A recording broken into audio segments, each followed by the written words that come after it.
네, 말씀 보도록 하겠습니다. 오늘 우리 함께 나눌 하나님 말씀은 히브리서 4장 14절에서 16절 말씀입니다.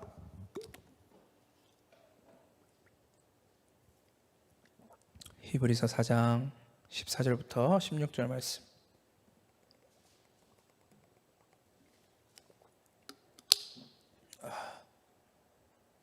별로 길지 않은 구절이니까 저희 한 목소리로 같이 읽도록 하겠습니다. 네, 한 목소리 읽겠습니다. 시작. 그러나 우리에게는 하늘에 올라가신 위대한 대제사장이신 하나님의 아들 예수가 계십니다. 그러므로 우리의 신앙 고백을 굳게 지킵시다. 우리의 대제사장은 우리의 연약함을 동정하지 못하시는 분이 아닙니다. 그는 모든 점에서 우리와 마찬가지로 시험을 받으셨지만 죄는 없으십니다. 그러므로 우리는 담대하게 은혜의 보좌로 나아갑시다. 그리하여 우리가 자비를 받고 은혜를 입어서 제때에 주시는 도움을 받도록 합시다. 아멘. 네, 오늘 설교 제목은 그러므로라는 제목입니다. 제가 오늘 거의 두 달 만에 한 7주 됐더라고요. 7주 쉬었더라고요. 거의 2달 만에 다시 예배를 시작하면서 본문을 계속 칠 거예요. 한 30-40분 될 것 같은데 안 쳐도 돼요. 쉬고 있어요. 본문을 어디를 해야 할까 고민을 되게 많이 했어요. 히브리서를 저희가 하다가 중단됐잖아요. 3장까지 하다가 중단됐는데 거기서 다시 시작할까 했는데 과연 여러분들이 기억을 하고 있을까? 3장에 우리가 히브리서 마지막에 뭐 다뤘는지 기억은 하고 있을까? 혹시 하시는 분?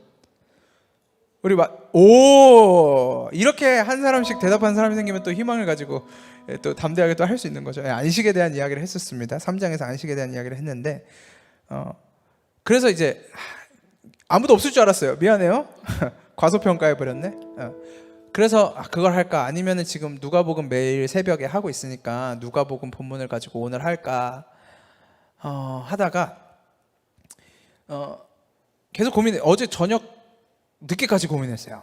왜냐면 저희 청년부 예배를 다시 시작하겠다고 했던 게 결정된 지가 얼마 안 됐어요. 청년부는 다 아시겠지만 금요일 저녁쯤에 결정이 돼서 그래서 고민하다가 시간을 보니까 1월 넷째 주더라고요. 1월 넷째 주가 됐는데 근데 사실은 우리가 모이는 예배를 못했다 보니까 이제 시작하는 느낌이잖아요. 그래서 뭐 사실 선생님들 우리 청년부 교사 선생님들끼리는 다 나눴었는데 청년부가 이번 2021년에 붙들고 나아갈 주제 말씀이 있어요. 사실 여러분 모르셨겠지만 있습니다. 근데 그거를 알지도 못하고 내가 전달해 주지도 못했고 나눌 시간도 없어서 그래 오늘 거의 첫 주 같은 느낌이니까 오늘 우리 청년부 주제 말씀을 가지고 함께 말씀을 나눴으면 좋겠다라고 생각을 해서 오늘 이 본문을 가지고 왔습니다. 근데 그 놀랍게도 여러분 제가 그렇게 철두철미하게 준비한 건 아니었는데 만약에 코로나 때문에 중단이 안 됐으면 아마 1월 첫째 주쯤에 이 본문에 왔었을 거예요. 아마 느낌적인 느낌으로. 굉장히 그런 그림이 예뻤겠죠. 이렇게 딱 하면서 여기가 우리 딱 주제 본문이다. 되게 있어 보이잖아요. 철두철미하게 준비한 것처럼 보일 수 있었는데 그러지 못했다라는 거. 아무튼 그래서 중간에 3장 4장을 거의 다 잘라 먹고 오늘 이 본문을 좀 다루려고 합니다. 뭐 순서는 그렇게 중요하지 않아요. 하나님의 말씀은 어디에나 있기 때문에 뭐 그렇게 중요하진 않지만 또 중요하기도 하죠. 뭔 소리 하는지 모르겠지만 아무튼 그래서 다음 주엔 또 본문을 어디로 갈지 모르겠어요. 계속 고민하고 있습니다. 여러분들도 다음 주는 본문이 어딜까 고민하시면서 기대하는 마음으로 오셔도 좋을 것 같습니다. 그래서 3장 4장을 조금 중간다리를 건너뛰고 이제 4장 오늘 본문 14절로 왔잖아요. 근데 안타깝게도 여러분 오늘 본문이 어떻게 시작하는지 무슨 글자로 시작하는지 아시나요? 무슨 단어로? 그러나라고 시작하고 있죠. 개역 개정판에서는 그러므로라고 이제 시작을 하고 있어요. 근데 이게 왜 안타까운 이야기냐면 그러나 혹은 그러므로라는 접속사가 등장한다는 이야기는 이 뒤에 그러므로 뒤에 이어지는 이야기가 그러므로 앞에 있는 이야기가 반드시 연결된다는 겁니다. 그래서 앞에 걸 모르면 뒤에 걸 이해할 수가 없어요. 그래서 만약에 누군가가 여러분에게 뭐 성경 본문이나 아니면 성경 구절을 가지고 하나님 말씀이 이런 거야 라고 알려줬는데 그 앞에 단어 중에 그러나, 그러므로 혹은 그렇기 때문에 뭐 이런 게 있으면 그거는 맥락이 안 맞을 수도 있다는 거 여러분들이 기억하셔야 돼요. 앞에 무슨 이야기가 있는지 반드시 알아야 돼요. 그 다음에 이 그러므로, 그러나 뭐 이런 걸 연결을 해야 되거든요. 그래서 앞에 내용을 모르면 안 돼요. 그래서 오늘 앞에 내용을 잠깐 다룰 겁니다. 그래서 뭐 3장 4장을 건너뛰지 않는 그런 느낌적인 느낌으로 오늘 설교가 진행될 거예요. 잠깐 설명하겠습니다. 짧게, 최대한 짧게. 이 14절까지, 히브리서 4장 14절까지 오기에 앞서서 히브리서의 저자가 쭉 이끌고 왔던 이야기, 쭉 끌고 왔던 스토리는 우리가 예배 중단되기 전 3월에 이야기했던 것처럼 안식에 대한 이야기였어요. 근데 이제 유대인들의 조상이었던 출애굽 당시의 이스라엘 백성들, 이제 모세를 통해서 애굽 땅에서 나오고 가나안 땅으로 들어가기 위해서 광야 생활을 했던 그 사람들이 결국에는 안식을 누리지 못했다라는 이야기가 3장과 4장에 걸쳐서 이야기를 했습니다. 이 모세가 애굽에서 이스라엘 백성들을 이끌고 나왔을 때 그 1세대들이 모두 광야에서 죽었죠. 나왔을 때 인원 파악을 했거든요. 근데 20세 이상 된 사람들은 가나안 땅 못 들어가고 다 죽었어요. 그 다 죽게 된 계기는 그 가나안 땅에 대한 정탐 보고서였죠. 이제 모세가 가나안 땅에 12명의 정탐꾼을 보냈는데 아주 혹평을 하죠. 그 땅에 대해서 혹평을 하고, 그 혹평, 악평이죠. 악평을 들은 이스라엘 백성들이 모세와 아론을 원망합니다. 그리고 하나님을 원망하죠. 이럴 거면 왜 데리고 나왔냐? 이럴 거면 그냥 애굽에서 죽지. 난 못 들어간다. 난 집에 갈란다. 아니면 여기서 죽여라. 난 거기서 칼에 맞아 죽고 싶지 않다. 이제 이렇게 불평을 늘어놓기 시작했죠. 그리고 결국 그들은 자기들의 말대로 가나안 땅에서 다 죽어버렸어요. 결국 가나안 땅에, 제가 가나안 땅이라 그랬나요? 광야에서 죽어버렸어요. 가나안 땅에 못 들어가고. 여러분 이제 이 정도는 다 아시죠? 이제 이해하시죠? 네, 가나안 땅에 못 들어가고 다 죽어버렸습니다. 그래서 히브리서 기자는 이 광야에서 죽은 광야 1세대들이 안식을 누리지 못했다, 그들이 안식에 들어가지 못했다라고 이야기하고 있어요. 그게 3장 전반에 걸친 스토리였어요. 우리가 이 얘기를 다루다가 중단이 됐었는데, 자, 그럼 여기서 질문. 가나안 땅에 들어가지 못하고 광야에서 죽은 사람들이 안식을 누리지 못했다라는 히브리서 기자의 말에 따르면, 그럼 광야 2세대, 그러니까 여호수아를 따라서 가나안 땅에 들어간 사람들은 안식에 들어간 사람들일까요? 안식에 못 들어간 사람들일까요? 이 논리에 따르면 들어갔다, 안식에 들어간 사람들이다. 안식에 못 들어간 사람들이다. 나는 아무 생각이 없다. 왜냐하면 아무 생각이 없기 때문이다인가요? 그냥 틀려도 괜찮아요, 여러분. 나는 안식에 들어갔다고 생각한다. 히브리서 기자의 논리에 따르면, 논리에 따르면 들어간 것 같다. 한 번 생겼고, 논리에 따라 들어간 것 같은데 저 질문을 하는 거 보니까 못 들어간 것 같다. 지금 그런 느낌이죠. 막 긴 것 같은데 안 긴가? 약간 그런 느낌이죠.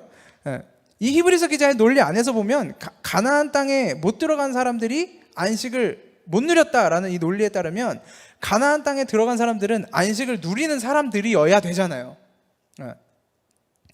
근데 히브리서 기자가 4장 8절에 보면 이렇게 이야기합니다. 여호수아가 그들에게 안식을 주었더라면 이라고 이제 이야기를 한단 말이죠. 이 모세라는 인물은 출애굽 백성들의 광야 생활을 상징하는 인물이에요. 더 나아가서 당연히 율법을 상징하는 인물이기도 하죠. 모세를 통해서 하나님이 율법을 주셨고, 그 율법을 제정한 자, 물론 하나님이 제정하셨지만 그걸 이스라엘 백성들에게 전달해 준 사람이 모세고, 지금도 유대인들이 토라라고 부르는 그 모세 오경을 저작한 사람이, 기록한 사람이 모세죠. 그래서 모세는 성경 안에서 광야 생활의 대표 인물 또는 율법을 상징하는 인물로 등장해요. 그리고 결과적으로 이 모세는 그들에게 안식을 주지 못했죠. 모세를 따라 애굽에서 나온 사람들에게 약속의 땅으로 안내하지 못했어요. 그리고 결과적으로 모세 본인도 약속의 땅으로 들어가지 못했죠. 광야에서 죽었단 말이에요. 그러니까 이 출애굽의 그림 안에서 안식을 누리지 못한 자로 등장한단 말이에요. 근데 그 율법으로 상징되는 모세가 죽고, 그 다음 세대인 여호수아라는 인물이 이스라엘 백성들 2세대를 이끌고 이제 약속의 땅으로 들어가죠. 그는 이 광야에서 안식을 누리지 못했던 사람들, 그러니까 여전히 살아남은 사람들에게 안식을 주는 사람으로 등장하는 거예요. 약속의 땅으로 데리고 들어감을 통해서. 근데 히브리서 기자가 여호수아가 안식을 주었더라면 이라는 말로 우리가 알 수 있는 건 뭐냐면, 여호수아가 줬던 것도 안식이 아니었구나 라는 고민을 할 수 있게 된 거죠. 그러니까 그들은 약속의 땅으로 들어가면서 자신들의 삶이, 자신들의 구원이 다 완성됐다라고 생각했어요. 거기서 자기의 구원의 역사가 시간 속에서 끝났다라고 생각했습니다. 유대인들이 가지고 있었던 그 우월의식, 우리는 남들과는 다르고 이방인들과 다르다는 그 선민의식, 그들은 이방 사람들을 진짜 개처럼 여겼거든요. 사람으로 안 봤어요, 실제로. 왜냐면 어차피 그들은 구원받을 인간들이 아니기 때문에. 자신들은 이미 구원받았다는 그 안도감과 자만심이 거기서부터 비롯된 거예요. 우리는 약속의 땅에 들어왔다. 우리는 율법을 받은 자고, 하나님으로부터 율법을 받은 자고, 하나님이 약속하신 땅에 들어왔다. 우리 조상 아브라함에게 주시기로 했던 그 땅에 들어왔다. 거기서 하나님의 임재로 상징되는 성전을 짓고 제사를 드리며 예배하는 자들이다. 그걸 가지고, 그 자부심을 가지고 살아왔는데 히브리서 기자가 오늘 그걸 다 뒤집어 엎어버리는 거죠. 여호수아가 그들에게 안식을 주었다라면 그거 안식 아니다. 히브리서 기자가 펼치는 논리는 이렇습니다. 여호수아가 만약에 너에게 안식을 주었다라면 하나님이 왜 계속 너희한테 안식일을 지키라고 하겠냐? 가나안 땅에 들어간 것이 진짜 안식이라면 왜 너네가 안식일을 또 지켜야 되니? 거기가 안식인데? 가나안 땅이 안식인데, 그러면 매일매일이 안식이잖아요, 거기가 안식이면. 근데 하나님이 왜 너네한테 율법을 통해서 안식일을 계속 지키라고 하시니? 히브리서 기자는 지금 그 논리를 쓰고 있는 거거든요. 그래서 그렇지 않아. 그 안식이 아니야. 그래서 9절에서 이렇게 정리하는 거예요. 그러니 하나님의 백성에게는 안식하는 일이 아직 남아 있습니다. 하나님의 백성들은 그게 가나안 땅에 들어간 게 안식이 아니야. 그게 끝이 아니야. 너네한테 아직 안식할 일이 남아 있어. 너네가 안식하게 될 날이 온다. 곧 온다. 언젠진 몰라. 근데 곧 와. 그걸 알고 있으라는 거예요. 결과적으로 출애굽한 이스라엘 백성들 중에 광야에서 죽은 사람들은 안식하지 못했다라고 이야기합니다. 그리고 그 2세대들, 약속의 땅으로 들어간 이스라엘 백성들도 안식하지 못했다라는 이야기를 히브리서 기자가 하고 있는 거예요. 그리고 이 이야기는 편지를 읽고 있는 당시의 독자들, 그리고 오늘을 살아가는 우리에게도 폭로하고 있는 사실이에요. 너희 안에 안식이 없다. 너희에게 안식이 아직 남아있다. 믿는 너희여, 안식이 남아있다. 라는 폭로를 우리한테 오늘도 하고 있는 겁니다. 여기서 질문 하나 할게요. 저번에 예배 중단되기 전에도 주구장창 물어봤던 것 같은데, 여러분 안식을 누리고 있습니까? 안식? 안식이 뭐예요? 날마다 우리에게 안식을 주시는 은혜로우신 하나님, 참 감사합니다. 죄송해요. 분위기가 너무 무거워서 헛소리 한번 했는데. 안식이 뭐예요, 여러분? 로또 당첨돼서 한 20억이 여러분 통장에 있으면 여러분 안식할 수 있을까요? 그 20억 가지고 막 쓸데없는 짓 안 하고 사치 안 부리고 이상한 사업 같은 거 벌려서 이거 더 불려봐야지 이러다가 다 날려먹거나 이러지 않고 그냥 거기서 은행에서 나오는 이자로만 여유 있게 먹고 살면 그게 안식인가요? 요즘은 로또 1등 당첨돼도 웬만한 서울 아파트 못 사죠? 20억으로 서울 아파트 못 사죠? 그건 안식이 아니에요. 이제 우리한테 로또 1등은 안식이 아니에요. 로또 1등 한 3번 당첨돼도 돈 많다고 어디 가서 자랑도 못 해요. 우리 사이에서는 하세요. 우리 사이에서 자랑하시고 좀 커피도 사시고 밥도 사시고 저한테 뭐 좋은 컴퓨터도 좀 사주시고 막 이것저것 좀 책도 사주시고 사주세요. 만약에 로또 1등 당첨되면 우리끼리는 너무 좋겠다 되죠. 세상에 나가면 그 정도는 이제 아무것도 아니에요. 그게 결코 안식이 아니에요. 그러면 현실적인 문제의 안식이 아니라면 이 안식이라는 게 우리의 정서적인 안정을 이야기할까요? 내가 정서적으로 정신적으로 건강하면 그게 안식일까요?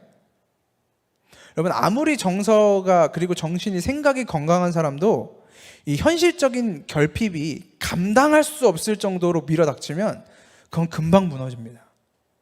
뭐 초긍정적인 인간, 초낙천적인 인간, 엄청 건강한 생각을 가진 사람, 진짜 감당할 수 없는 현실적인 결핍이 몰려오면 그거 다 무너져요. 그게 안식이 아니에요. 우리의 생각이나 마음은 절대 안정, 절대 평안이라는 것이 존재할 수가 없습니다. 그 왜 드라마 같은 거 보면은 이제 뭐 병원에서 사람들이 그런 거 하죠. 뭐 이것저것 이거 하지 마시고 저거 하지 마시고 절대 안정을 취하셔야 됩니다. 지금 아프다는 소식이 절대 안정이 안 되는데 무슨 절대 안정을 취해요? 그게 어떻게 안식이 되겠어요? 그게 아무것도 안 한다고 안식이 되는 게 아니잖아요. 그건 다 이상적인 이야기예요. 이상적인 이야기. 이렇게 되면 평안하지 않을까? 이것만 해결되면 내가 안식할 수 있지 않을까? 이것만 어떻게 딱 끊어지면, 이것만 내 문제에서 해결되면 그땐 진짜 안식할 수 있지 않을까?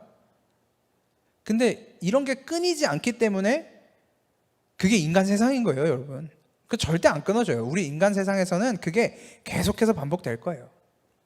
그러면 우리는 안식을 못 누리느냐? 이제 그 고민을 우리가 해봐야 되겠죠. 11절에서 히브리서 기자가 그러므로 우리는 이 안식에 들어가기를 힘쓰자 이렇게 이야기를 하네요. 그러면 우리가 안식에 들어가기를 힘쓸 수 있다는 이야기겠죠? 그러면 이 안식이 뭐냐? 그러므로 우리는 이 안식에 들어가기를 힘쓰자 그랬는데, 이 안식이 뭐냐? 여기서 이 안식은 10절에서 말하고 있는 하나님이 자기 일을 마치고 쉬신 것과 같이 그 사람도 자기 일을 마치고 쉬는 것, 이게 이 안식입니다. 11절에서 말하는 이 안식. 하나님이 쉬신 것처럼 우리도 쉬면 그게 안식이래요. 자, 출근했습니다. 오늘 일 마쳤습니다. 안식인가요? 박재식 선생님, 그게 안식인가요? 집에 가면 더 큰 일들이, 그 회사에서 일하면 돈이라도 나오지만 집에서 일하면 돈을 쓰게 되는 그런 일들이. 여러분, 공부 끝나면 안식인가요?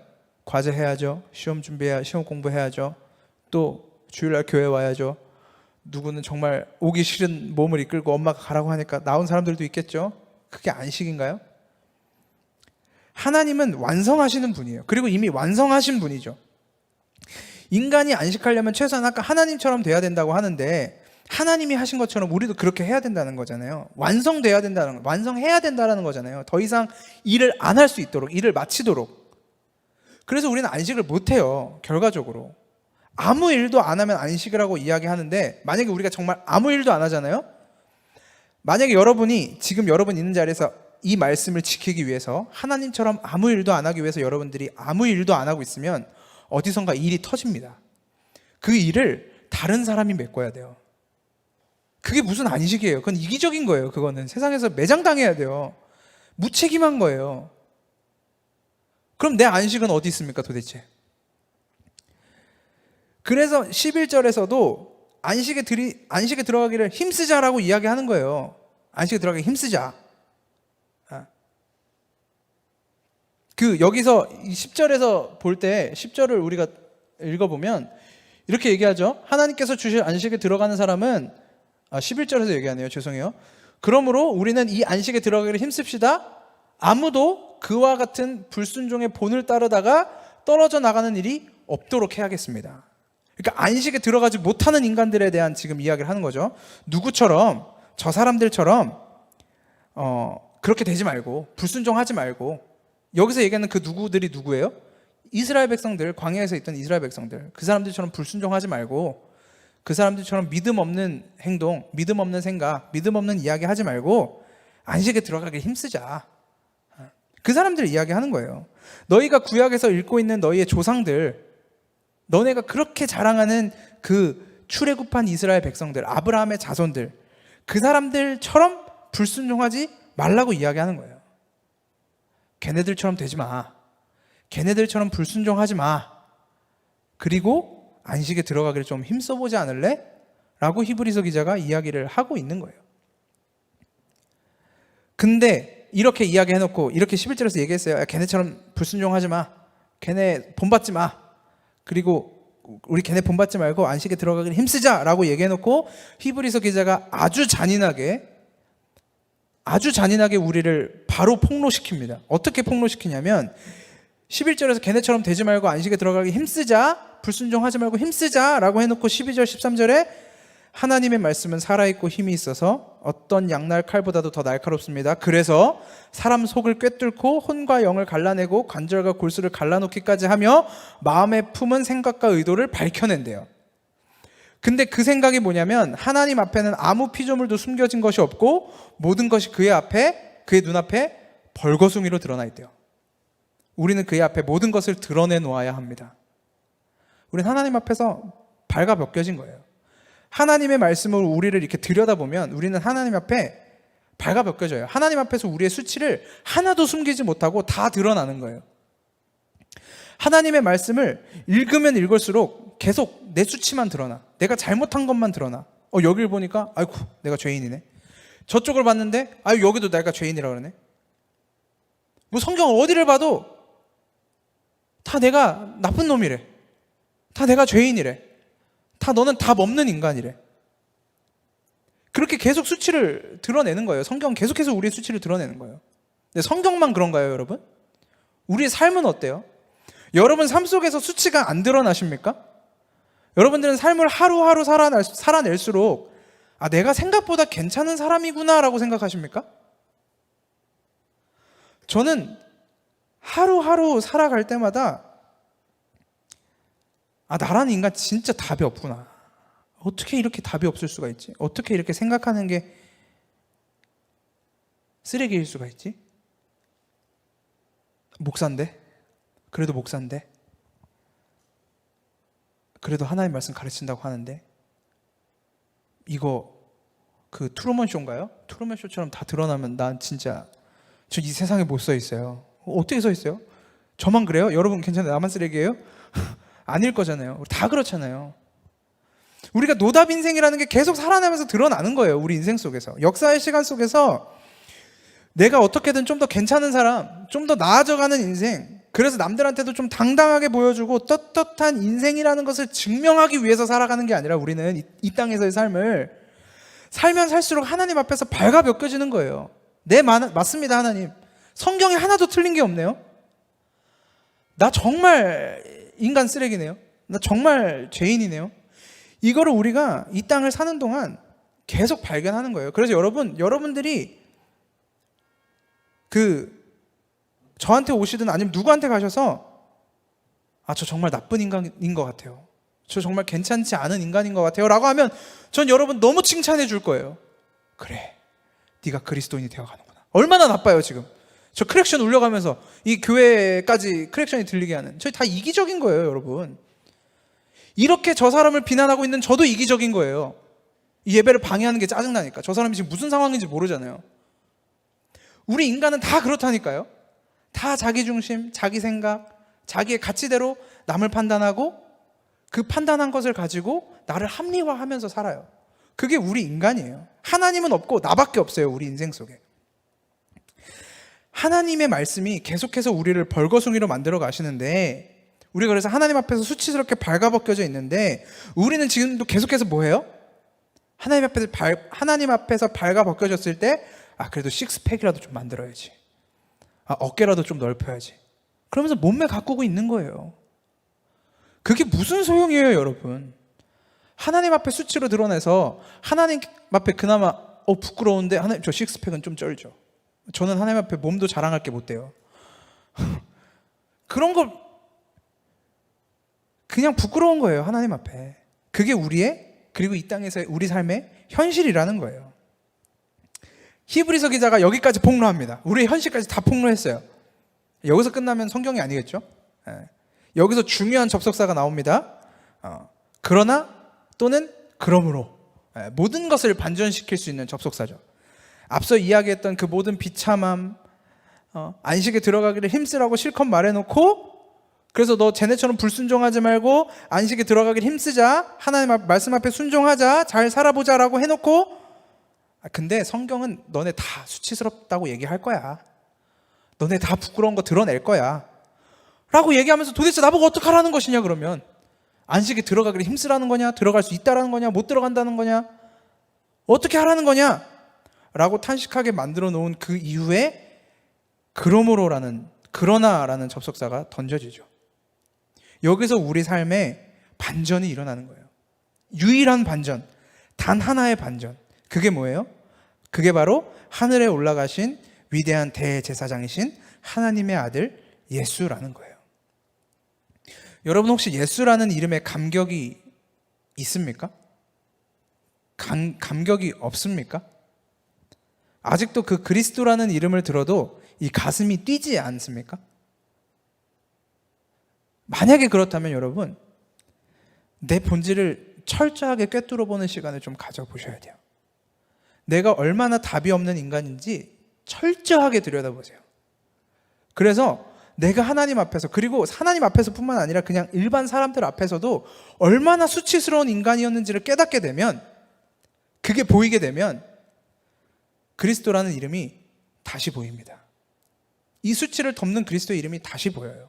그러니까 그게 시작점이에요. 이렇게 보인 다음에 또 다시 아무렇지도 않게 살아요. 인간은 다 그래요. 뭐 한번 그렇게 주님 내 구원자십니다 하고 나서 평생 그렇게 할 수가 없어요. 인간은. 이 단계는 계속 겪을 거예요. 근데 내 본질을 깨닫게 되는 순간 그 가망 1도 없음, 0.000000001의 가망도 없음을 깨닫게 되는 순간 그리스도라는 이름이 달라지는 거예요. 광야에서 망하고 가나안 땅에서 망하고, 그래서 결국 안식에 들어가지 못했던 그 이스라엘 백성들과 똑같이 나도 안식을 누리지 못하는 상태였을 때 히브리서 기자가 아주 따뜻하게 근데 있잖아, 우리에게는 예수가 있다 라고 이야기하는 거예요. 하나님이 그 이야기를 우리한테 하는 거예요.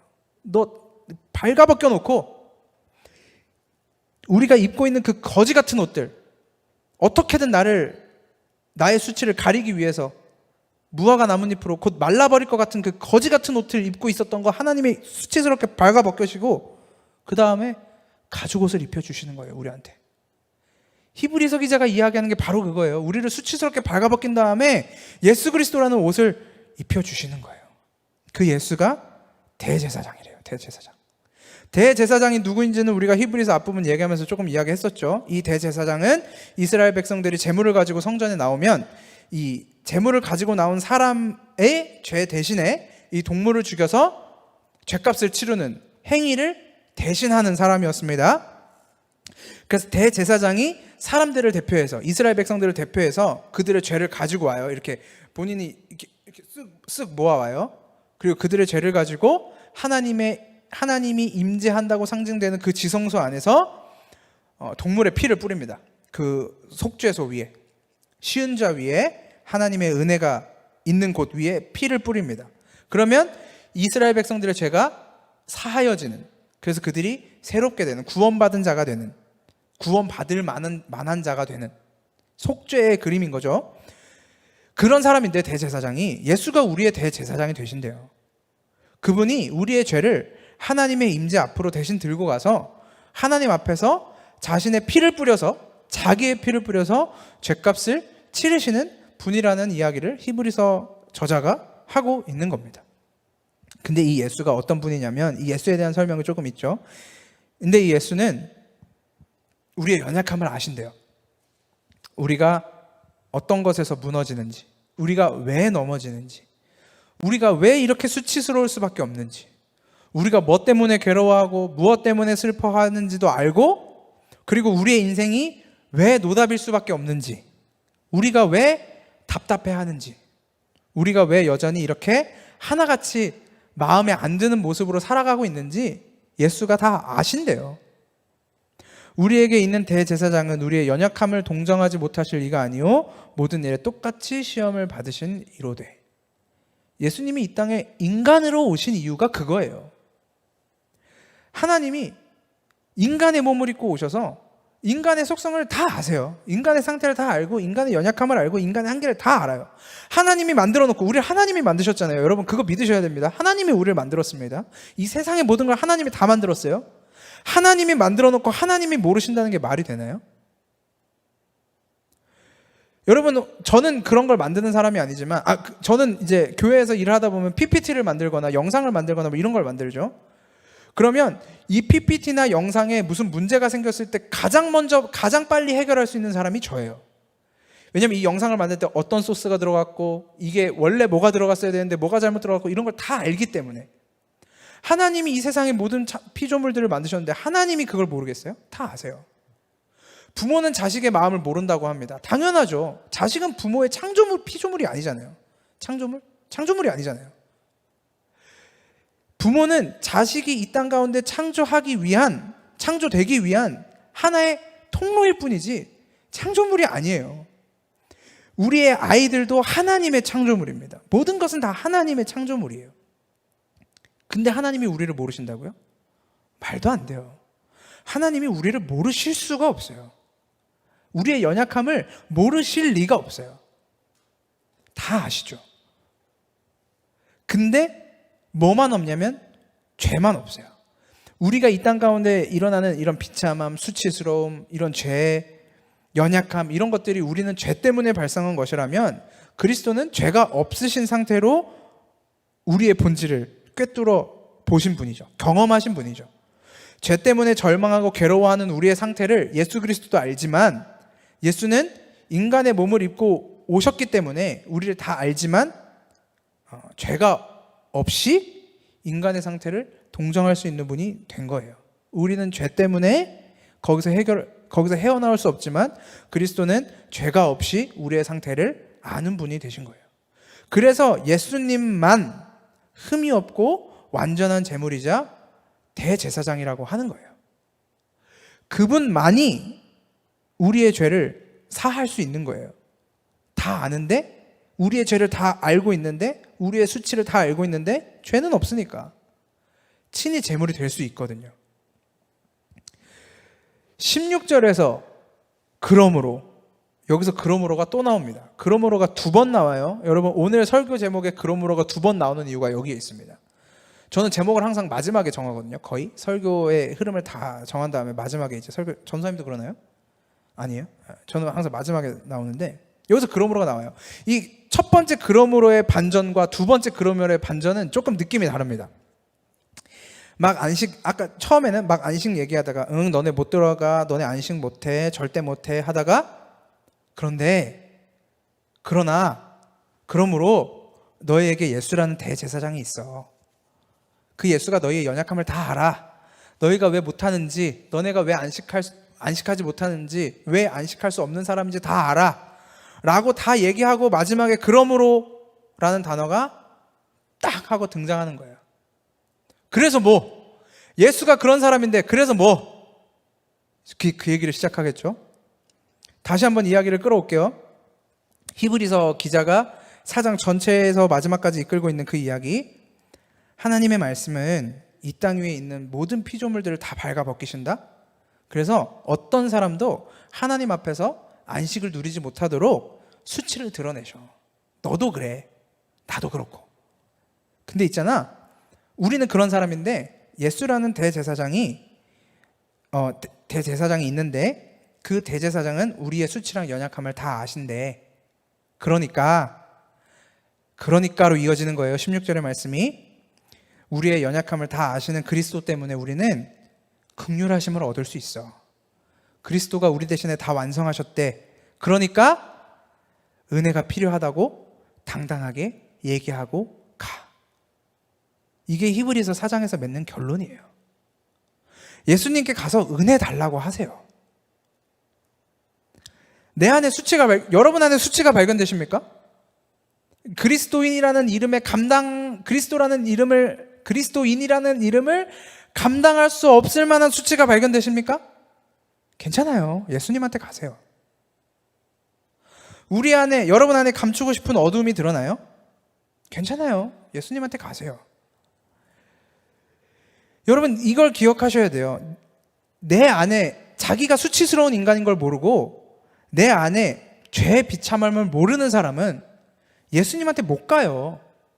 예수님한테 안 가죠. 그 사람이 왜 예수님한테 갑니까? 갈 필요가 없는데. 이 정도면 됐고, 나는 할 만큼 했고, 나는 잘못 없고, 이 정도면 난 당당해.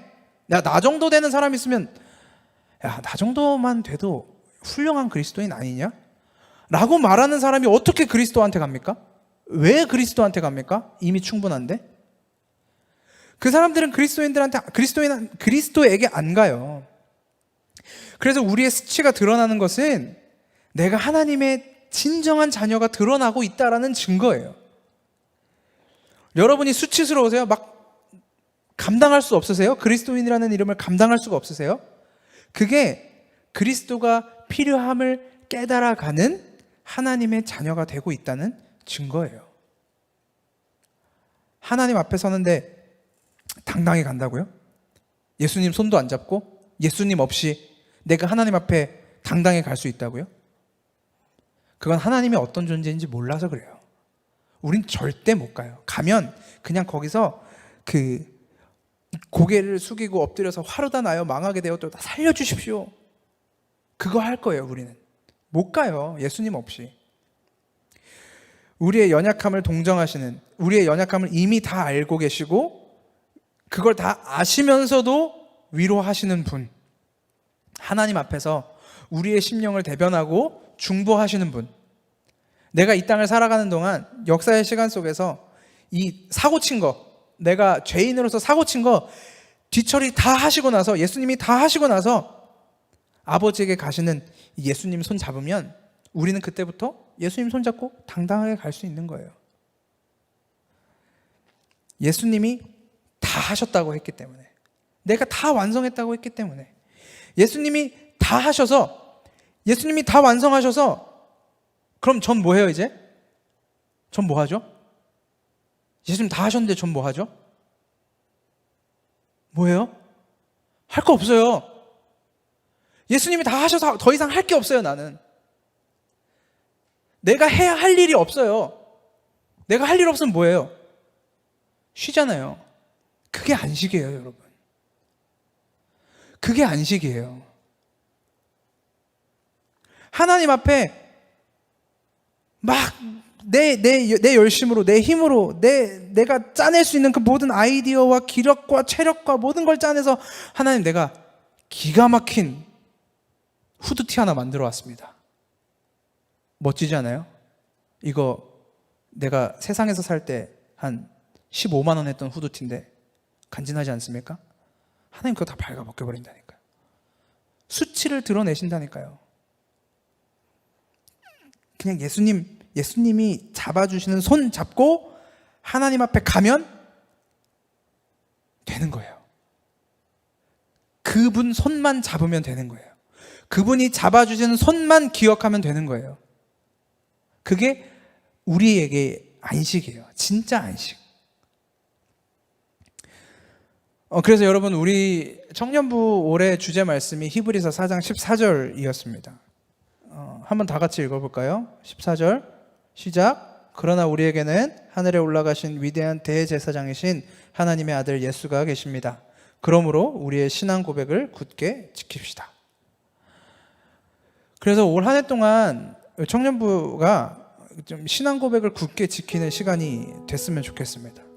새 번역은 또 너무 뭔가 이게 결연하고 이 결의에 찬 문장으로 번역을 해놨는데, 그래서 저는 개역 개정판의 문장을 좋아하거든요. 거기서 이제 이 우리의 신앙을 굳게 지킵시다 이렇게 결의에 찬 이야기를 해놨는데, 개역 개정판에서는 우리가 믿는 도리를 굳게 잡을지어다 이렇게 해놨거든요. 우리의 인생은 그거 잡고 가는 거예요. 우리가 믿는 도리. 그래서 여러분, 우리가 이 땅에서 뭘 믿는지 확인하셔야 돼요. 교회를 다니면서 우리가 하나님의 말씀을 믿으면서 뭘 믿고 있는지 여러분 확인하셔야 돼요. 히브리서 4장 14절에서 우리가 믿는 도리를 굳게 잡을지어다라고 성도들한테 이야기하고 있는데, 무슨 도리를 잡으시겠습니까? 예수 잡으셔야 돼요. 그거 말고는 답이 없어요. 그거 말고는 안식할 수가 없어요. 그거 잡으면 우리가 조금 더 자유해질 수 있어요, 여러분. 뭐가 그렇게 문제예요? 예수님이 완성하셨다는데. 올 한 해 동안 여러분들과 함께 우리가 믿는 도리에 대해서 더 깊게 연구해 보려고 합니다. 더 기도해 보려고 합니다. 더 살아내 보려고 해요. 그 믿는 도리 붙들고 살아가는 게 뭔지 살아내 보려고 해요. 예수님이 하신 일, 예수께서 완성하신 일, 우리를 안식하게 하신 일, 우리를 하나님 앞에 당당하게 끌고 가시는 그 은혜의 행위, 올 한 해 동안 우리가 함께 그 도리를 잘 배워가고 이 믿음의 도리를 굳게 잡아 안식을 누리는 삶이 되기를 저는 꿈꿔봅니다.